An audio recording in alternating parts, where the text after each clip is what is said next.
స్వామివారికి అనివార్య ఆస్థానం కార్యక్రమం నిర్వహించడం జరిగింది. తమిళ కాలమానం ప్రకారం అనిమాసం రోజు లాస్ట్ రోజు కాబట్టి పవిత్రమైన దినం. ఈరోజు ఈ కార్యక్రమాన్ని నిర్వహిస్తాము.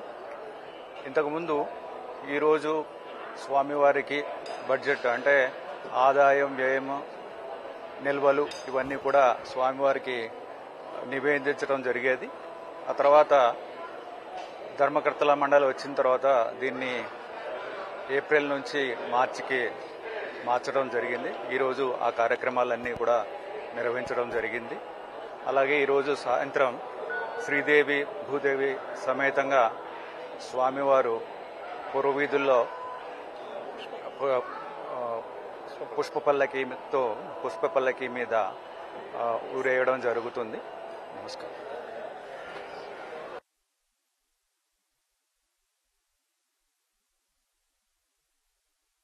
అధ్యక్షులు కేజీహెచ్ సూపరింటెండెంట్ డాక్టర్ శివానంద గారికి,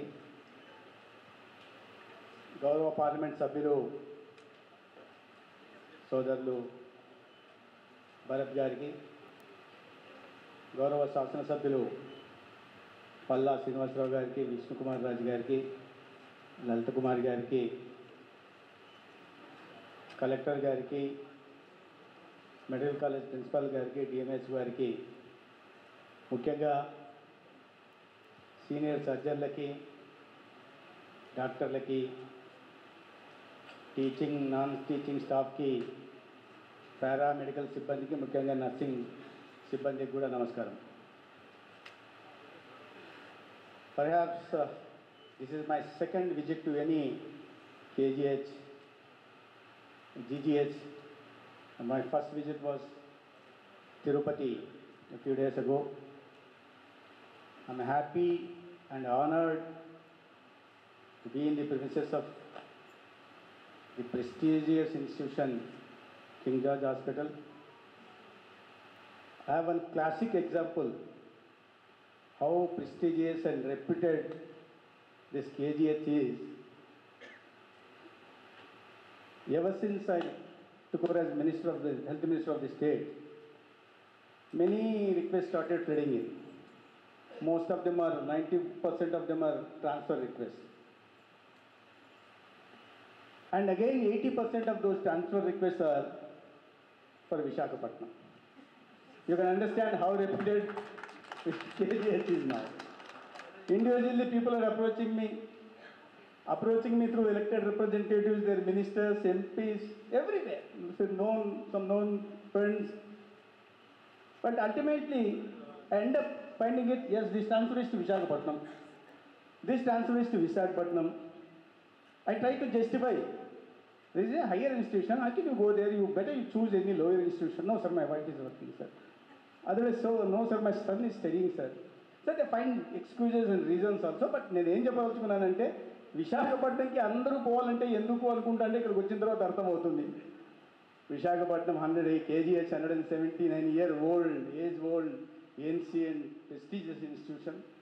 And really I'm honored to be here today among with you all.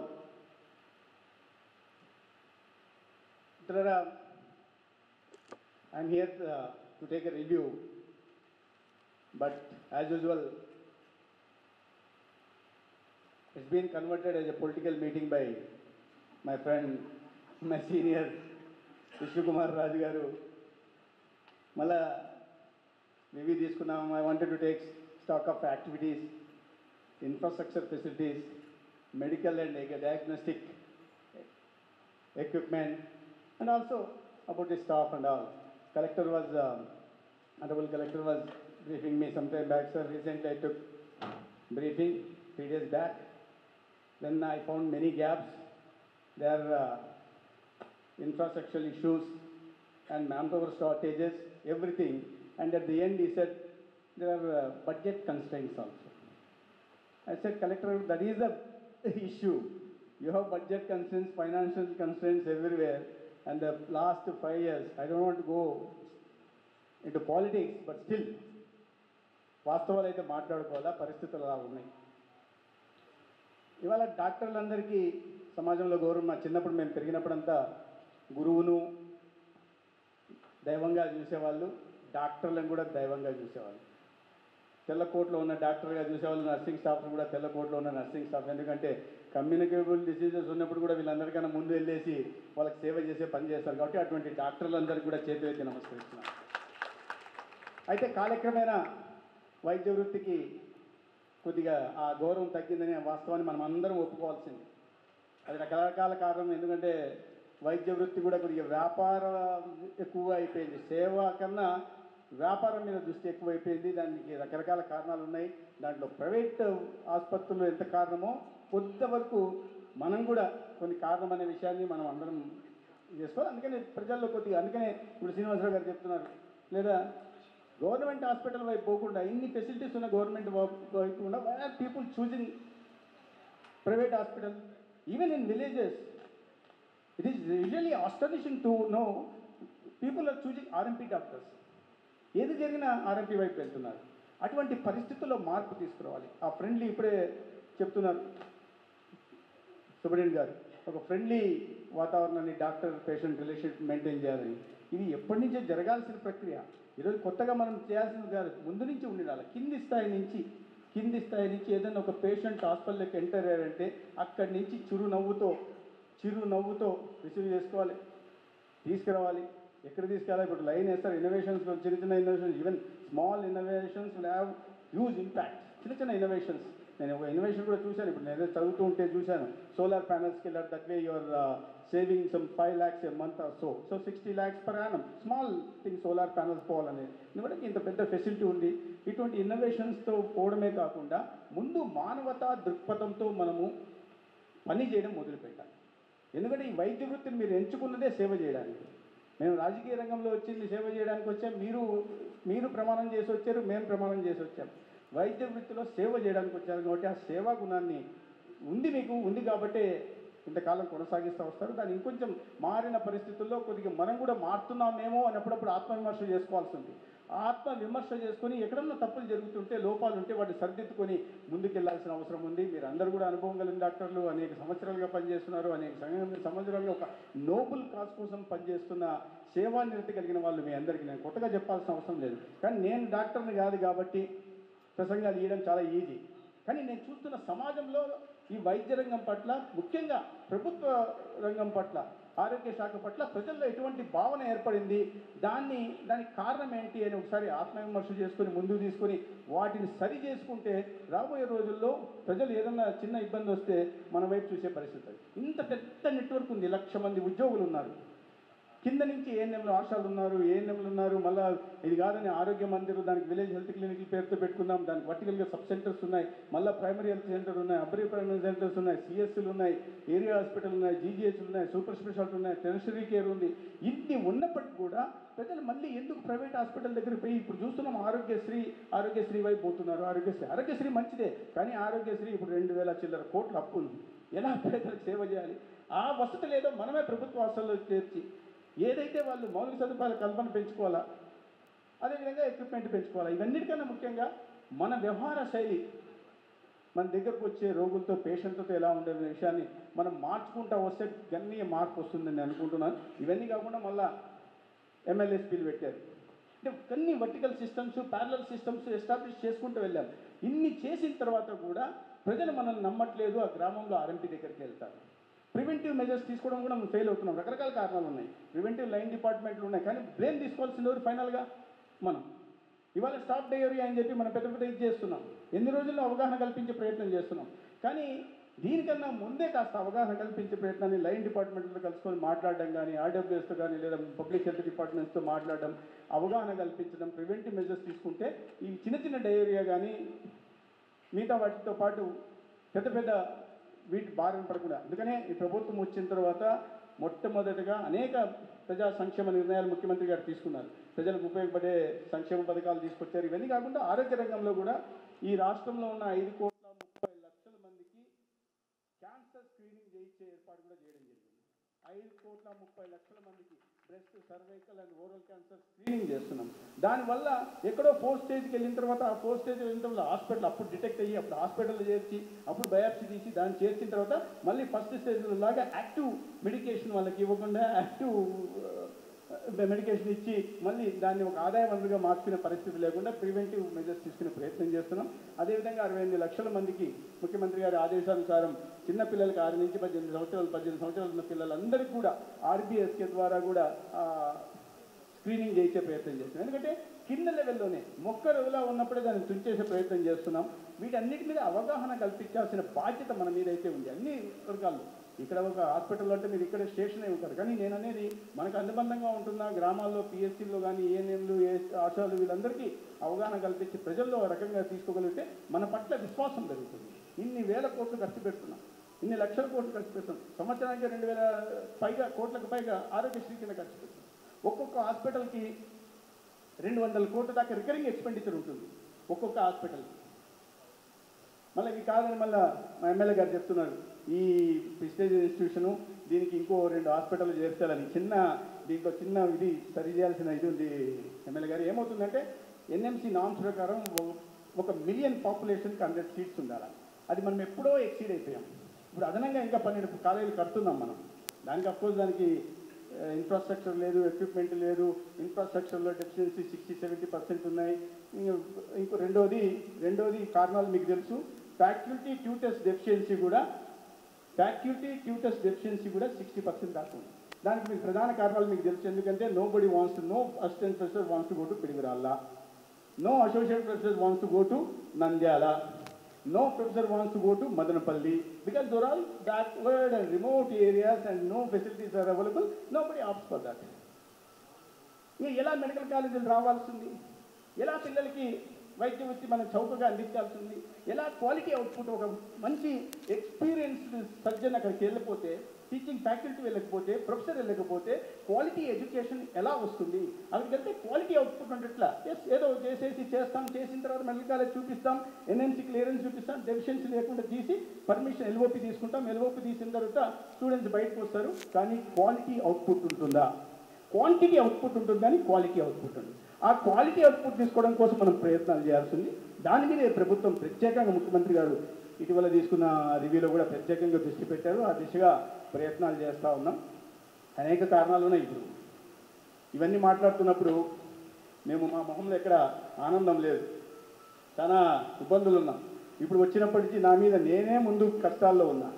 కష్టాల్లో ఉంటే ఎక్కడికి వచ్చినా కలెక్టర్ గారు సింపుల్గా బడ్జెట్ కన్స్ట్రెయింట్స్ అండి అన్నారు. సరే అయిపోయింది అనుకున్నాను. ఆరోగ్యశ్రీలో 2000 చిల్లర కట్టాలా, మెడికల్ కాలేజ్ కట్టాలంటే 9000 కోట్లు కట్టాలా, 9000 కోట్లు అవసరం ఉంది.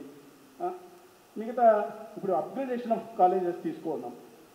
ఆ అప్గ్రేడేషన్ ఆఫ్ కాలేజ్ దానికి 1000 కోట్లు కావాలా, దానికోసం అప్పులు వచ్చాయి. నబార్డ్ నుంచి టైఅప్ చేస్తే ఆ డబ్బులు ఎక్కడికి వెళ్ళిపోయాయి, లేదా special assistant from government of India for capital investment అది ఎక్కడికి పోయాయో వెతికే పనిలో ఇప్పుడు మేమున్నాం.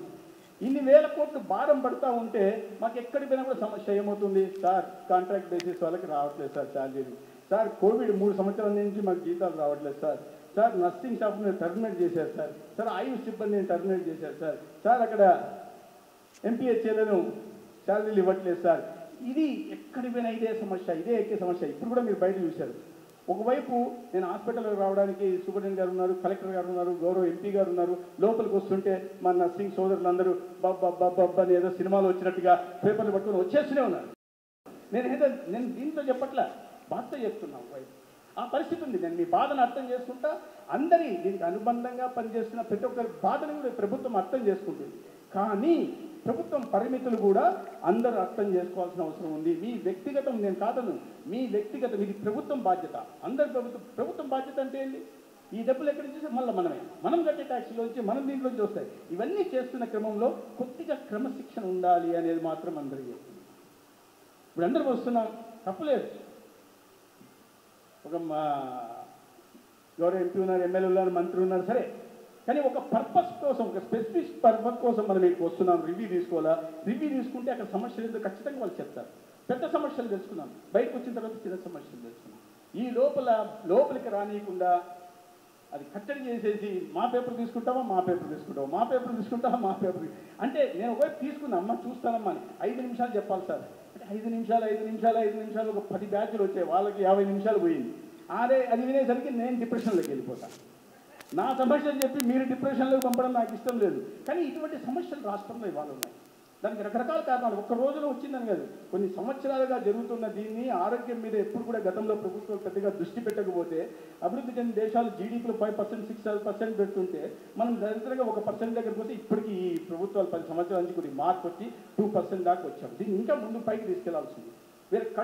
వేరే నేషన్ విత్ 140 crore పాపులేషన్, ఇటువంటి చోటాన్ని mostly backward and still where developing nation.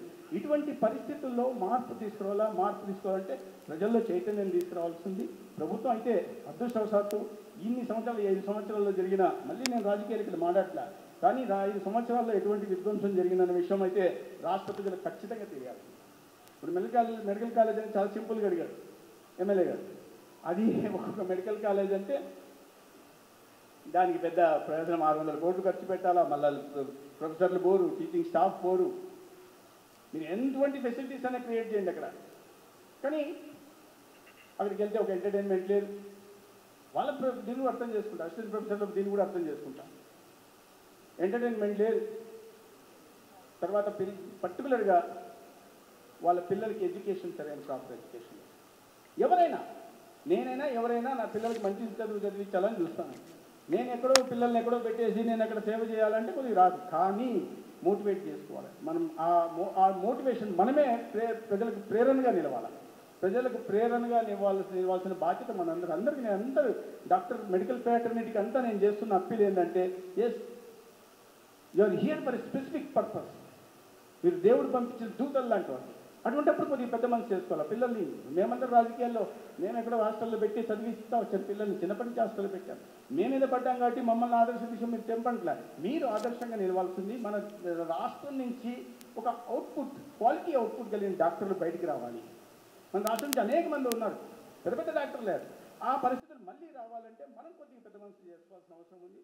అదే సమయంలో ఇప్పుడే చెప్తున్నారు, ఎంపీ గారు చెప్పారు, దీని అకోస్టిక్స్ బాగలేవు. అకోస్టిక్స్ బాగలేవు, ఈస్థెటిక్స్ కూడా బాగలేవు. ఎందుకంటే ఇక్కడ ఏమీ లేదు. నాకు ఒకవైపు సంతోషం వేసింది, రెండో వైపు బాధ కూడా వేసింది. సూపరింటెండెంట్ గారు, ఇది మా బుచ్చిరాజు గారు చెప్తుంటే ఏం చెప్పారు, ఇది 75-year-old ఆడిటోరియం అండి, దిస్ ఇస్ కాల్డ్ ఆడిటోరియం. ఇది ఆడిటోరియం అట. 75 years అప్పటికి నీడ్స్ కట్టినట్టు ఆడిటోరియం ఇది. దీన్ని ఇవాళ కూడా ఆడిటోరియం అని పిలుచుకుంటాం. అన్ఫార్చునేట్లీ మనం, ఇది రియల్లీ షేమ్ఫుల్. దీన్ని ఆడిటోరియం అని పిలుచుకుంటాం. ఆడిటోరియం అండి. కానీ దీన్ని ఒక అల్యూమిని ఓల్డ్ స్టూడెంట్ 45 లక్షలు డొనేషన్ ఇస్తే రెనోవేట్ చేశామంట. రెనోవేట్ చేసి కాస్త ఏసీలు పెట్టి అటువంటి ఏదో ఫ్యాన్లు పెడితే దాన్ని కూడా మా గౌరవ ఎంపీ గారు ఇస్తడి అక్వాస్టిక్స్ లేవు అన్నారు. అంటే ఇటువంటి ఇది ఉంది. నేను ఎందుకు ఈ మాట ప్రత్యేకంగా ప్రస్తావిస్తున్నానంటే, ఈ ఇన్స్టిట్యూషన్ నుంచి పోయిన వాళ్ళు బయట they are everywhere across the globe ఉన్న వాళ్ళు, they are settled in life. Then it's a time to give back to the society. It's time to give back to your motherland. It's time to serve your own people. It's a time to serve your college where you have become. This is the foundation, right? I hope you all agree with me. This was the foundation for them all. They have risen to such heights now. They have become rich. Now at least think about your institution. Your institution is really, it's a dying, it's a bleeding. Why don't you think about your institution? Why don't you come forward? వచ్చి చిన్న నా ఇన్స్టిట్యూషన్కి దీంట్లో equipment కావాలా, ఈ scanner కావాలా, okay 10 మంది కలుసుకుంటే ఒక 16 slide scanner, city scanner రాదా, పెట్ మిషన్ రాదా? ప్రయత్నం చేయాలి. నేను ప్రభుత్వంలో ఉండి ఈయన చేయండి అని చెప్తే ఎంపీ గారు కాంపిటెంట్ అన్నారు, విష్ణుకుమార్ రాజు డైనమిక్ అన్నారు, ఢిల్లీకి పోయి నిధులు తెస్తాడనుకుంటే ఈయన మీరు వచ్చి చేయండి అంటున్నాడని. ఇది కలెక్టివ్ రెస్పాన్సిబిలిటీ నేను చెప్పే ప్రయత్నం చేస్తున్నాను. అందుకే my Ernest appeal to everybody, ఎవరైనా ఇక్కడ నుంచి ఉన్న వాళ్ళు, విద్యార్థులు కానీ, ఈ కాలేజీలో చదివిన వాళ్ళే అని కాదు, ఈ పట్టణంలో కూడా చాలామంది పెద్దవాళ్ళు ఉన్నారు. టి సుబ్రహ్మణ్యుడు గారు ఏదో కట్టించారు, ఎంపీగా ఉన్నారు, ఎంపీ లాడ్స్ నుంచి ఇచ్చి ఉంటారు, సిఎస్ఆర్ యాక్టివిటీ నుంచి కాస్త వచ్చింది, పెద్ద వాళ్ళు ఉన్నారు, వాటి నుంచి కూడా ఇచ్చే ప్రయత్నం చేయాలా. మొన్న ఒక చిన్న యనమల కుదరని ఊరిలో ఒక చిన్న దీనికి వెళ్ళాను. అప్పర్ ప్రైమరీ హాస్పిటల్కి ఒక డోనర్ ముందుకు వచ్చి 4.25 crore పెట్టి దాంట్లో బిల్డింగ్ కట్టించి దాంట్లో diagnostic equipment state of the art equipment తెచ్చిపెట్టాడు. మీరు 65 బయాలజికల్ టెస్ట్ చేసే చోట ఒక 100 టెస్ట్ చేసే మిషన్ తెచ్చిపెట్టాడు. సో నేను నాది విని చిన్నదైనా కూడా నేను వెళ్ళేదాన్ని. వెళ్ళిన తర్వాత ఇట్లే మాట్లాడాను. అయిపోయింది. నేను ఈవినింగ్ ఫ్లైట్లో పోతుంటే ఒక అమ్మాయి వచ్చింది, కాలేజ్ స్టూడెంట్ వచ్చి, సార్ నమస్కారం సార్ అని. నమస్తే అమ్మా అన్న. అంటే sir me speech was inspiring అని. నేను ఊరుకోవట్లే, అమ్మాయి అన్నమాట చెప్తున్నాను. నేనన్నా ఏదో పొద్దునే దానికి drug free society building drug free society meeting పోయా. డ్రగ్ ఫ్రీ అమ్మాయి కానీ డ్రగ్ ఫ్రీ అంటే కాదు సార్, ఈ హాస్పిటల్ ఇనాగరేషన్కి వచ్చారు కదా సార్ అక్కడ. థ్యాంక్స్ అమ్మా అన్న. అంటే మా బ్రదర్ డాక్టర్ అండి, అక్కడ మీరేంటి ఆ ఊరా అని అడిగాను. అంటే లేదండి మా బ్రదర్ డాక్టరు, అక్కడ మా బ్రదర్ డాక్టర్ చూద్దాం మినిస్టర్ వస్తున్నాడు, ఊరు మేము హాస్పిటల్ దీనిలో కన్స్ట్రక్షన్ నా రోల్ కూడా ఉంది, but is transferred now some other place అని అడిగారంటే వచ్చాను అని. మంచిది. తర్వాత అమ్మాయి, sir we run a NGO, we used to be in America, we have come back now, return back. అంటే నేను చెప్పాను, మంచిదమ్మా ఇదందరూ ఈ పాలసీనే తీసుకోవాలా, ఇదే పాలసీ తీసుకోవాలా, ఆల్ లర్న్ ఆన్ రిటర్న్ అని. మంచి పని చేశారు. నన్ను సార్ మేము మా ఊర్లో కూడా దీనికి ఏమన్నా 20 crores దాకా నేను చెప్పా కమ్మగైన్ అన్నాను. ఎందుకంటే వాళ్ళు దేర్ మిడ్ 30s 35, 36 years ఉంటాయి. 20 crores దాకా మేము మా ఎన్జిఓ నుంచి చేస్తాం సార్, ఎక్కడ పెట్టాలంటే నేను చెప్పా పని చేయమ్మా, ప్రపోజల్ పంపండి మీరు అన్న. మా ఊర్లో చేస్తాం. అమ్మ మీ ఊరే చేయాలని, మీ ఊర్లో చేయండి, మంచి సంతోషం, మీ ఊర్లో ఏ ఉందో లేదో నేను ఇమీడియట్గా అదేమంటే రెడీలీ అవైలబుల్ ఇన్ఫర్మేషన్ చెప్పి I will get back to you on this, but మీరు ఒక ప్రపోజల్ పంపండి. After a week she has cent a detail proposal. ఈ హాస్పిటల్ సార్ లేదంటే ఇక్కడైనా. సో 20 crores ఖర్చు కాంట్రిబ్యూట్ చేయడానికి అమ్మాయి వాళ్ళ అమ్మాయి భర్త ఇద్దరు సిద్ధపడ్డారు. అటువంటి వాళ్ళు ఉన్నారు సొసైటీలో. అయితే మన వ్యవహారశాలి వాళ్ళు వేరే గవర్నమెంట్ హాస్పిటల్లో పెట్టి అది ఏమో అనే పరిస్థితి లేకుండా తీసుకురావాలి. ఆ విరిగిపోయిన తలుపులు ఎందుకు ఉండాలా, వాసన కొట్టే బాత్రూమ్లు ఎందుకు ఉండాలా, ఫెసిలిటీస్ లేని వార్డులు ఎందుకు ఉండాలా, ఒక్కో బెడ్లో 3-4 పడిగొట్టే దౌర్భాగ్య పరిస్థితులు ఎందుకు ఉండాలా, వీటిని అందరినీ మనం కలిసి మార్చగలిగితే మార్చగలం. మార్చాలంటే కలెక్టివ్ ఎఫర్ట్స్ ఉండాలా. మార్చగలిగిన సత్తా మన అందరికి ఉందని నేను నమ్ముతున్నా. అదృష్టం అయితే దీనికి కావాల్సిందంతా అందరి సహకారం, అందరి కలెక్టివ్ ఎఫర్ట్స్. అదృష్టవశాత్తు ఇవాళ దేశంలో నరేంద్ర మోడీ గారి ప్రభుత్వం ఉంది. ఇవాళ ప్రపంచంలోనే విశ్వనాయకుడిగా ఆయన చూస్తున్నారు. Because of the welfare and development and what not ఎక్కడి నుంచి ఎక్కడికి తీసుకెళ్ళాం. ఇవాళ వీరు ఎయిమింగ్ 2047 వీరు aiming to be A second largest economy in the world. Maybe perhaps we could be first also. But మన రాష్ట్రంలో కూడా అదృష్టవశాత్తు ఒక దార్శనికత కలిగిన నాయకుడు. ఎస్ నేను చెయ్యాలి, ఈ రాష్ట్రాన్ని మార్చాలి. ఆంధ్రప్రదేశ్ అంటే ఆల్ఫాబెటికల్ ఆర్డర్లోనే కాదు, అభివృద్ధులు కూడా ముందు ప్రదేశంలో పెట్టాలనే ఒక నాయకుడు ఇవాళ ముఖ్యమంత్రిగా ఉన్నారు. అటు ఇటు రెండు ఎన్డీఏ ప్రభుత్వాలు, మా ప్రభుత్వం మేము చేస్తాం, మా ప్రయత్నం మేము చేస్తాం, కానీ ప్రభుత్వాలు లిమిటేషన్ ఉంటాయి. మీకు ప్రతిదానికి ఎన్హెచ్ఎం నుంచి ఫండ్స్ తీసుకొస్తాం, ఇంకో దానికి ఎక్కడి నుంచైనా సరే ఏ దీనికి తీసుకురావాలన్నా కూడా మళ్ళీ మ్యాచింగ్ గ్రాంట్ ప్రతి దానికి ఇవ్వాల్సిందే. నేను సెంట్రల్ స్పాన్సర్ స్కీమ్ కింద మెడికల్ కాలేజ్ చేస్తాను, బట్ 40% మ్యాచింగ్ గ్రాంట్ ఇవ్వాలి. ఆ మ్యాచింగ్ గ్రాంట్ ఇవ్వడానికి మన ఖజానా ఒక 30 సంవత్సరాల పాటు దోచుకోబడ్డది, ఏం మిగలలేదు ఆ మ్యాచింగ్ గ్రాంట్ ఇవ్వడానికి. So we are in the process of reconstructing our state, rebuilding our state. ఇటువంటి పరిస్థితుల్లో కొంచెం సమయం పడుతుంది, బట్ చేసి తీరుతాం. ఎందుకంటే ఈ ప్రజాప్రభుత్వం పైన నరేంద్ర మోడీ గారి నాయకత్వంలో, ముఖ్యమంత్రి గారి నాయకత్వంలో ఈ రాష్ట్రంలో రూపురేఖలు మారుస్తాం. అనారోగ్య ప్రదేశ్గా ఉంటున్న ఆంధ్రప్రదేశ్ని ఆరోగ్య ప్రదేశ్గా కూడా మార్చి తీరుతాం. అది అందరి ప్రజల సహకారం కావాలా, ముఖ్యంగా మీ అందరి సహకారం కావాలని నేను సందర్భంగా కోరుకుంటాను. ఈ ప్రాసెస్లో అనేకమైన హర్డిల్స్ ఉన్నాయి, వాటిని అన్నింటినీ దాటుకొని ముందుకు వెళ్లాల్సిన అవసరం ఉంది. ఇవాళ హాస్పిటల్ సంబంధించిన చాలా వరకు విషయాలు చెప్పారు. ముఖ్యంగా సూపరింటెండెంట్ గారు చెప్పారు, కలెక్టర్ గారు కూడా చాలా నోట్ చేశారండి, అన్నీ పంపిస్తాం. We'll take up everything. నేను ఇవన్నీ అని చెప్తున్నా, ఇష్యూస్ చేద్దాం. ఇష్యూస్ చేసిన తర్వాత ఎంపీ గారు ఉన్నారు, ఆయన కూడా విస్తృతమైన పరిచయాలు ఉన్నాయి. కృష్ణకుమార్ రాజు గారి పరిచయాలు, పల్లా గారికి పరిచయాలు ఉన్నాయి. మనం విశాఖపట్నంలో ముఖ్యులను కూడా మనం సంప్రదించడం, వాళ్ళ వీలవుతే సిఎస్ఆర్ కింద ఇవ్వడమా, లేకపోతే ఇంకో రకంగా ఏమన్నా కాంట్రిబ్యూట్ చేయడానికి, అసోసియేట్ కావడానికి అవకాశం ఉందా చూసి మోటివేట్ చేసే కార్యక్రమాన్ని కూడా అందరం కలిసి చేద్దాం. కేజీహెచ్ ఎంత prestigious ఇన్స్టిట్యూషనో, perhaps this is the only one hospital institution in the entire world, if I am not wrong, with such a long history of 179 years, almost 2 decades. almost 2 decades, but still this institution is surviving. Still this institution is standing tall, and still this institution has become an icon and brand for Visakhapatnam. ఇన్ని సంవత్సరాలు ఇది ఉన్న తర్వాత కూడా కాబట్టి దీన్ని నిలబెట్టాల్సిన బాధ్యత మనందరికీ ఉంది. ఇవాళ ఏదో మామూలు రివ్యూ కోసం వచ్చిన సందర్భంగా మైకులు ఇచ్చి మాకు రాజకీయ నాయకులకి మీరు మైకులు ఇస్తే మాకు ఆ రోజు భోజనం లేదు. సో రివ్యూలాగా పెట్టుకుంటే సింపుల్గా మాట్లాడుకుంటే బాగుంటే భోజనం కూడా అవసరం లేదు. అటువంటి ఇవాళ మంచి సంతోష్ లంచ్ విష్ణుకుమార్ రాజు గారి ఇంట్లో అయింది. మళ్ళీ తర్వాత దానికి కూడా మీరు మైక్ ఇస్తే అంటే అమ్మ మీ సమస్యలు కూడా చాలా ఉన్నాయి, వర్ణనాతీతమైన బాధలు ఉన్నాయమ్మా, మాకు తెలుసు. మీరే కాదు ఎటువంటి పరిస్థితి జరిగిందో ఒక్క ఎగ్జాంపుల్ చెప్పి నేను క్లోజ్ చేసే ప్రయత్నం చేస్తాను. విలేజ్ హెల్త్ క్లినిక్ తీసుకొచ్చారు, ఆరోగ్య మందిర్ కాన్సెప్ట్. ఆరోగ్య మందిర్ ఎందుకంటే దేవాలయంలాగా, చికిత్సాలయాలు అంటే దేవాలయాలు, ఎందుకంటే ప్రాణం పోసేది అక్కడే, ప్రాణం తర్వాత నిలిపేది కూడా అక్కడే. ఆరోగ్య మందిరం నరేంద్ర మోడీ గారు మంచి పేరు తీసుకొచ్చారు. Already existing central government support ఉన్న సబ్ సెంటర్స్ ఉన్నాయి. అక్కడ ఏఎన్ఎం ఉన్నారు. అది కాకుండా విలేజ్ హెల్త్ క్లినిక్లో ఆరోగ్య మందిరం తీసుకొచ్చి ఇక్కడ ఒక ప్యారలల్ సెటప్ తీసుకొచ్చారు. ఇక్కడ ఎగ్జిస్టింగ్ ఏఎన్ఎంల గురించి పట్టించుకోకుండా వాళ్ళని తీసుకొచ్చి ఇక్కడ పెట్టకుండా వీళ్ళని కొత్తగా తీసుకొచ్చారు. వాళ్ళు ఇప్పుడు 6,000 మంది దాకా పని పాట లేకుండా ఉన్నారు. ఏం చేయాలి వాళ్ళని?